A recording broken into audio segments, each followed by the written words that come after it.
رسول اللہ صلی اللہ علیہ وسلم نے فرمایا، مجھے اللہ کی طرف سے حکم دیا گیا ہے کہ لوگوں سے جنگ کروں اس وقت تک کہ وہ اس بات کا اقرار کر لیں کہ اللہ کے سوا کوئی معبود نہیں ہے، اور یہ کہ محمد صلی اللہ علیہ وسلم اللہ کے سچے رسول ہیں، اور نماز ادا کرنے لگیں اور زکوٰۃ دیں۔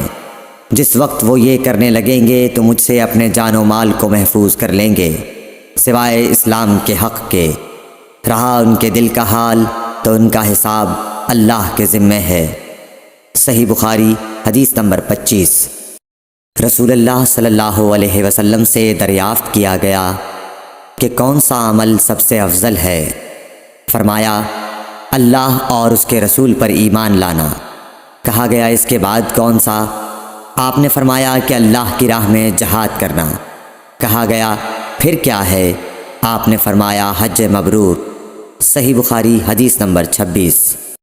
رسول اللہ صلی اللہ علیہ وسلم نے چند لوگوں کو کچھ عطیہ دیا اور سعد وہاں موجود تھے۔ وہ کہتے ہیں کہ رسول اللہ صلی اللہ علیہ وسلم نے ان میں سے ایک شخص کو کچھ نہ دیا، حالانکہ وہ ان میں مجھے سب سے زیادہ پسند تھا۔ میں نے کہا، حضور آپ نے فلاں کو کچھ نہ دیا، میں اسے مومن گمان کرتا ہوں۔ آپ نے فرمایا، مومن یا مسلمان؟ میں تھوڑی دیر چپ رہ کر پھر پہلی بات دہرانے لگا۔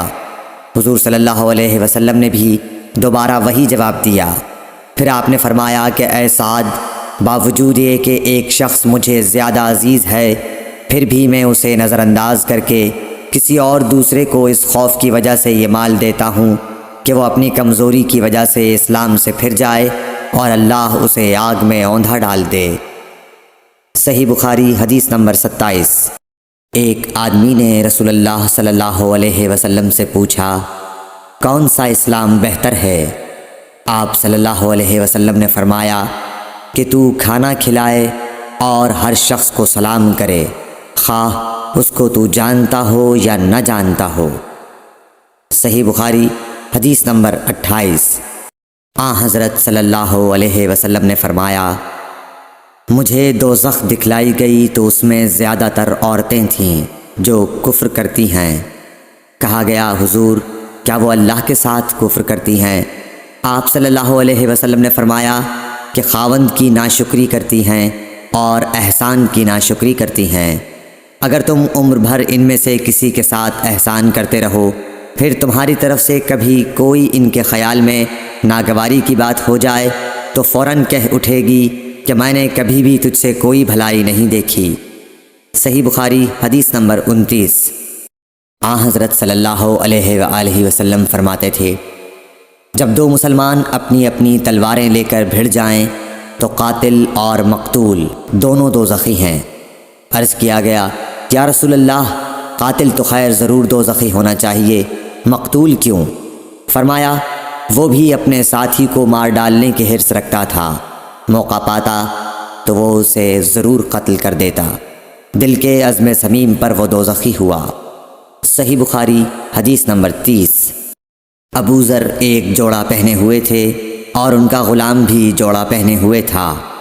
سبب دریافت کیا گیا تو کہنے لگے کہ میں نے ایک شخص یعنی غلام کو برا بھلا کہا تھا اور اس کی ماں کی غیرت دلائی یعنی گالی دی، تو رسول اللہ صلی اللہ علیہ وسلم نے یہ معلوم کر کے مجھ سے فرمایا، اے ابو ذر، تو نے اسے ماں کے نام سے غیرت دلائی ہے، بے شک تجھ میں ابھی کچھ زمانہ جاہلیت کا اثر باقی ہے۔ یاد رکھو، ماتحت لوگ تمہارے بھائی ہیں، اللہ نے اپنی کسی مصلحت کی بنا پر انہیں تمہارے قبضے میں دے رکھا ہے، تو جس کے ماتحت اس کا کوئی بھائی ہو تو اس کو بھی وہی کھلائے جو آپ کھاتا ہے، اور وہ کپڑا اسے پہنائے جو آپ پہنتا ہے، اور ان کو اتنے کام کی تکلیف نہ دو کہ ان کے لیے مشکل ہو جائے، اور اگر کوئی سخت کام ڈالو تو تم خود بھی ان کی مدد کرو۔ صحیح بخاری حدیث نمبر 31۔ جب سورہ انعام کی یہ آیت اتری، جو لوگ ایمان لائے اور انہوں نے اپنے ایمان میں گناہوں کی آمیزش نہیں کی، تو آپ صلی اللہ علیہ وسلم کے اصحاب نے کہا، یا رسول اللہ، یہ تو بہت ہی مشکل ہے، ہم میں کون ایسا ہے جس نے گناہ نہیں کیا؟ تب اللہ پاک نے سورہ لقمان کی یہ آیت اتاری کہ بے شک شرک بڑا ظلم ہے۔ صحیح بخاری حدیث نمبر 32۔ رسول اللہ صلی اللہ علیہ وآلہ وسلم نے فرمایا، منافق کی علامتیں 3 ہیں: جب بات کرے جھوٹ بولے، جب وعدہ کرے اس کے خلاف کرے، اور جب اس کو امین بنایا جائے تو خیانت کرے۔ صحیح بخاری حدیث نمبر 33۔ رسول اللہ صلی اللہ علیہ وسلم نے فرمایا کہ 4 عادتیں جس کسی میں ہوں تو وہ خالص منافق ہے، اور جس کسی میں ان 4 میں سے ایک عادت ہو تو وہ بھی نفاق ہی ہے جب تک اسے نہ چھوڑ دے۔ وہ یہ ہیں: جب اسے امین بنایا جائے تو امانت میں خیانت کرے اور بات کرتے وقت جھوٹ بولے، اور جب کسی سے عہد کرے تو اسے پورا نہ کرے، اور جب کسی سے لڑے تو گالیوں پر اتر آئے۔ صحیح بخاری حدیث نمبر 34۔